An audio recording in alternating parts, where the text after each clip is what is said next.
चलो बच्चों, तो आज हम लोग अकाउंट में सेकंड पार्ट का चैप्टर नंबर 4 कंटिन्यू करें, जिसका नाम है बिल्स ऑफ एक्सचेंज। देखो, इस चैप्टर में हम लोग बिल रिसीवेबल और बिल्स पेएबल उनके बारे में समझ रहे थे कि जिनके अंदर मैंने आपको बताया था कि भाई इस चैप्टर में हमारे 4 सिचुएशन दी गई है। नॉर्मल सम्स के लिए 4 सिचुएशन दी गई है, बराबर, कि जिनके अंदर पहली 2 सिचुएशन की जर्नल एंट्रीज हमने कल समझी थी ना, कि जिनमें मैंने आपको बेसिक रूल्स लिखवाए थे कि सेलर में एंट्री कैसे करते हैं और बायर में एंट्री कैसे करते हैं। वो मैंने रूल्स बताए थे कि जहाँ रूल्स के अकॉर्डिंग मैंने बताया था कि चारों सिचुएशन में सिर्फ ये एक एंट्री चेंज होती है, बाकी की कोई नहीं, बाकी की सभी एंट्री सेम रहती है, सिर्फ ये एक ही एंट्री चेंज होती है।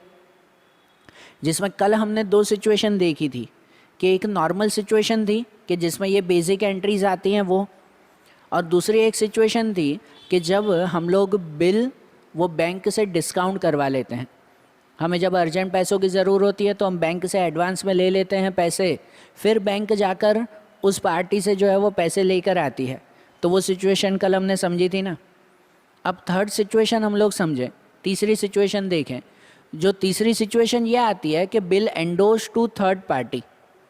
Bill endorse to third party मतलब कि एंडोज मतलब कि सपोज पास ऑन कर देना, कि बिल जो है वो कोई थर्ड पार्टी को पास कर देना। मतलब ऐसा कि भाई पहले क्या होता था कि भाई सपोज अगर मुझे किसी से पैसे लेने हैं, मैंने उसको सेल किया है, मुझे उससे पैसे लेने हैं, कि भाई उसने कहा 2 महीने बाद पैसे दूंगा, उनका चलो ठीक है। फिर उसके बाद मुझे जो है वो उतने ही पैसे किसी और को देने भी हैं, इनसे लेने हैं और किसी और को पैसे देने हैं। तो जिनसे पैसे लेने हैं ना, उसका जो बिल बनाया ना, वही बिल मैं कोई वो उस थर्ड पार्टी को मैं उसको पास कर दूंगा, उसे एंडोर्स कर दूंगा कि तुम जाके उससे पैसे लेकर आना।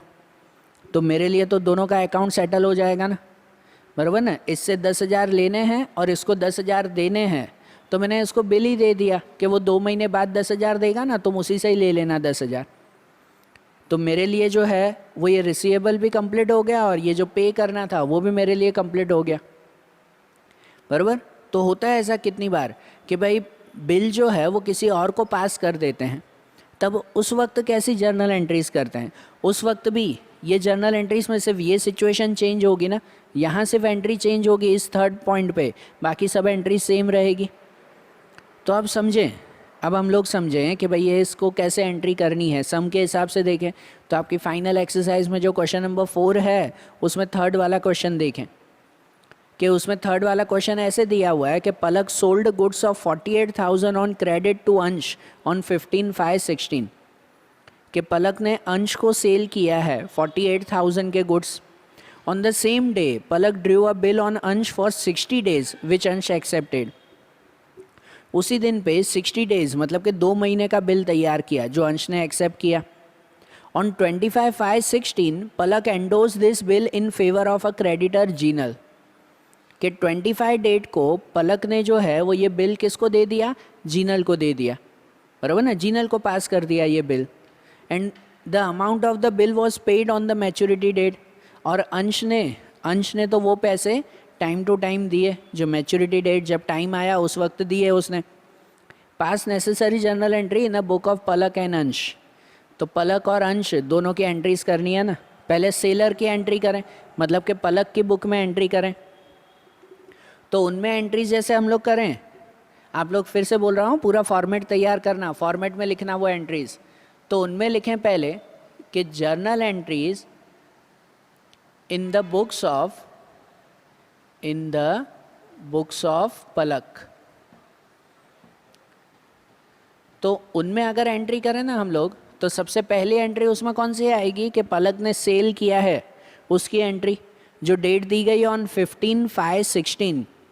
मतलब कि डेट लिखेंगे यहाँ पर ऑन 15/5/16 पलक ने सेल किया है, अंश को सेल किया है। तो पहली एंट्री वो करते हैं ना सेल की, कि Ansh account debit to sales account. कितना सेल किया था, तो 48,000 का सेल किया, बराबर, 48,000 का सेल हुआ। फिर दूसरी एंट्री आती है कि बिल रिसीवेबल तैयार किया उसने, बराबर ना, लिखा हुआ ऑन द सेम डे, उसी दिन को जो है वो ये बिल तैयार हुआ, मतलब उसी तारीख को 15/5/16 बिल रिसीवेबल तैयार हुआ, तो उसके लिए लिखेंगे कि bill receivable account debit to Ansh account. कितना आएगा उसमें भी, तो उसमें भी 48,000, ठीक है, उसमें भी ये 48,000 आ जाएगा। और तीसरी एंट्री कि जनरल एंट्रीज़ में, सिंपल एंट्रीज़ में तीसरी एंट्री वो आती है कि पैसे मिल गए। अब यहाँ जो है वो पलक को पैसे मिले नहीं, पलक ने वो बिल किसी और को ट्रांसफ़र कर दिया कि भाई तुम जाके अंश से पैसे ले लेना, बराबर। तो अब ट्रांसफ़र कर दिया तो उसकी एंट्री कैसे करेंगे उसमें, तो उसमें जो ट्रांसफ़र किया उसने 25/5 को, डेट लिखा हुआ है ना 25/5, तो 25/5/16 उस डेट को लिखेंगे कि उसने जो ट्रांसफ़र कर दिया, तो उनमें एंट्री लिखी जाएगी किसको ट्रांसफ़र किया उसने, जीनल को ट्रांसफ़र किया, तो Jinal account debit to bills receivable account, Jinal account debit to bill receivable account. Amount तो वही आएगी 48,000, वही बिल उसने उसको ट्रांसफ़र कर दिया, बराबर। मतलब इसमें भी अगर याद रखो तो जनरली एंट्री वही है, बस बैंक की जगह नाम क्या आ जाएगा, जीनल आ जाएगा, थर्ड पार्टी का नाम, कि उसने उसको ट्रांसफ़र कर दिया। यहाँ लिखते थे सिंपल में बैंक अकाउंट डेबिट के पैसे मिले हमें, अब यहाँ उसको पैसे मिले नहीं, उसने ट्रांसफ़र कर दिया, तो जीनल अकाउंट डेबिट। अब इसको दूसरी एंट्री तो कोई भी नहीं है, इससे तो पैसे मिलेंगे ही नहीं, बराबर ना। पलक ने अपना बिल जीनल को ट्रांसफ़र कर दिया, अब जीनल जाके उस अंश से पैसे लेकर आएंगे। समझ आ रही है ना बात है। ये सिचुएशन में कैसे एंट्री करनी है याद रखना है ना, ये एक ही याद रखना है एंट्री, बाकी की सब एंट्रीज तो वही रहेगी। अब ऐसे ही दूसरी पार्टी के लिए, मतलब अंश के लिए अगर हम लोग करें तो उसमें लिखें journal entries in the books of अंश, के अंश की बुक में अब अगर जनरल एंट्री करें ना, तो उनमें बेसिक एंट्रीज़ में सबसे पहले आएगी परचेज़ की एंट्री, कि उसने परचेज़ किया वो, कि 15 डेट को 15/5/16 उसमें लिखेंगे purchase account debit to Palak account, बराबर। Purchase account debit to Palak account, कितना परचेज़ किया, 48,000 का परचेज़, बराबर। उसके बाद सेम डेट को बिल्स पेएबल इसके लिए तैयार हुआ, इसके लिए बिल्स पेएबल मतलब उसमें लिखेंगे कि Palak account debit to bills payable account, कि उसमें लिखा जाएगा कितना, तो उसमें भी 48,000, Palak account debit to bills payable account 48,000। और फिर इसमें 2 महीने बाद की डेट आएगी, कि जो अंश है उस अंश ने तो मैच्योरिटी डेट पे ही पैसे दिए ना, बराबर ना, तो उसके लिए तो 2 महीने बाद की एंट्री होगी ना, बराबर। तो इसमें 2 महीने बाद इसने पैसे दिए, तो 15/5, 2 महीने बाद होगा 15/7/16, 15/7, 1-2 दिन आगे पीछे ठीक है उसमें, कि इसमें एंट्री आ जाएगी कि उसने पैसे दे दिए, उसमें लिखेंगे bills payable account debit to bank account.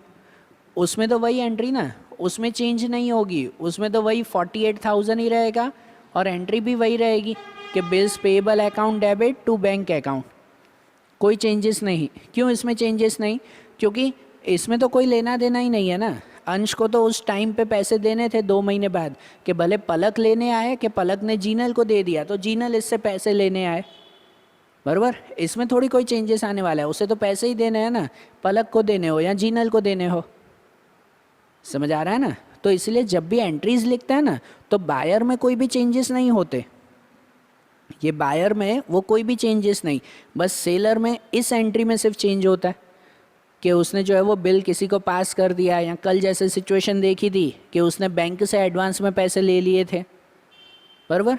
तो यहाँ खाली सिचुएशन वाइज चेंज होगा और किसी में भी नहीं। तो कल जैसे 2 सिचुएशन देखी थी, आज ये 3rd सिचुएशन, ये समझ में आई ना। अब ऐसे ही इसकी फोर्थ वाली सिचुएशन समझे हम लोग, ठीक है। ये जर्नल एंट्री से अच्छी तरह से लिख लो। तो अब इसकी फोर्थ वाली सिचुएशन देखें, बराबर। अब जैसे फोर्थ वाली सिचुएशन दी गई है, अब फोर्थ सिचुएशन में ये आता है कि bill sent for collection. 3 situation देखी ना, अब फोर्थ वाली situation bill sent for collection.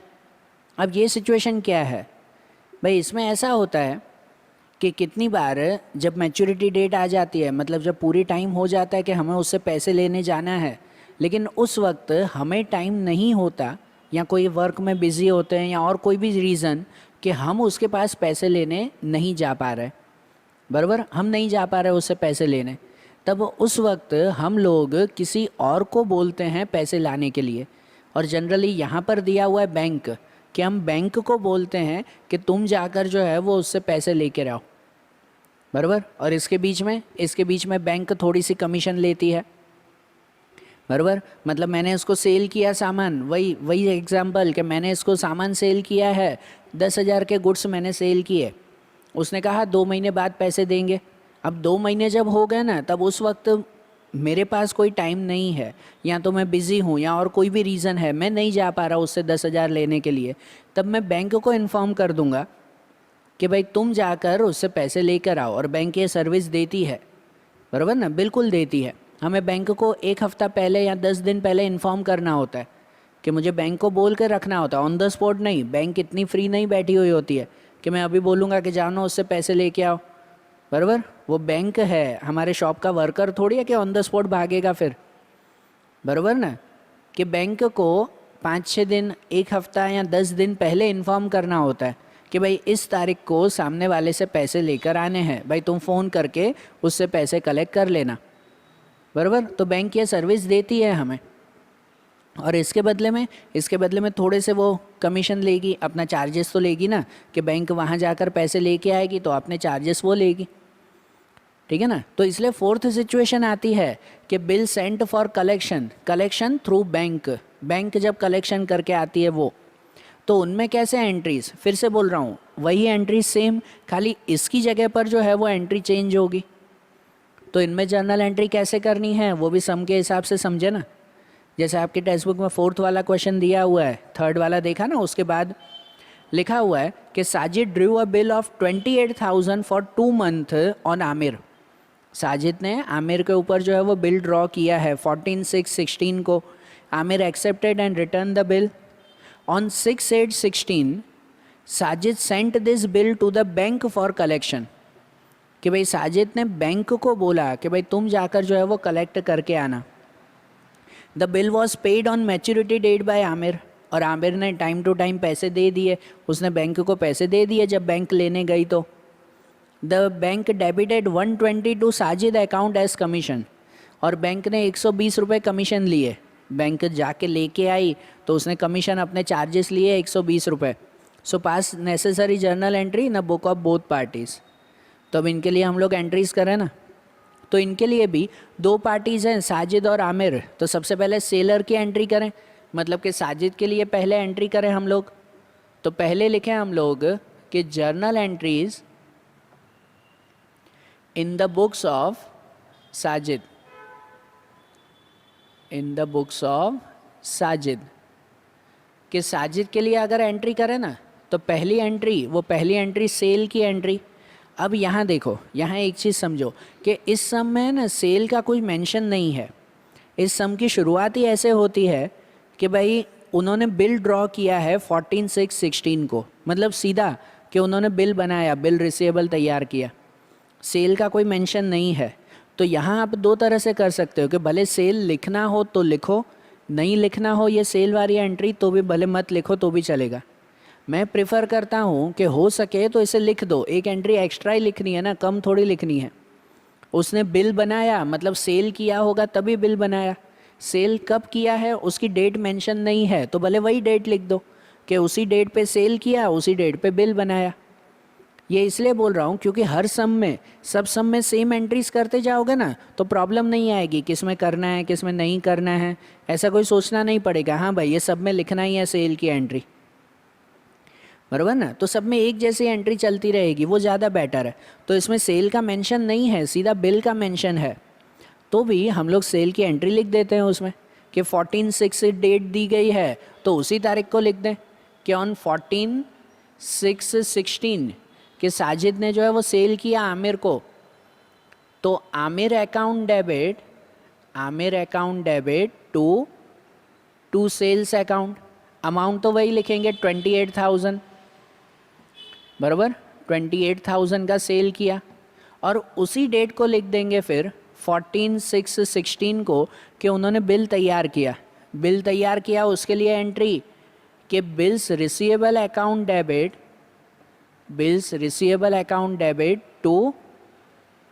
To Aamir account, Aamir नाम है ना, कि टू आमिर अकाउंट, अमाउंट इसमें भी वही 28,000,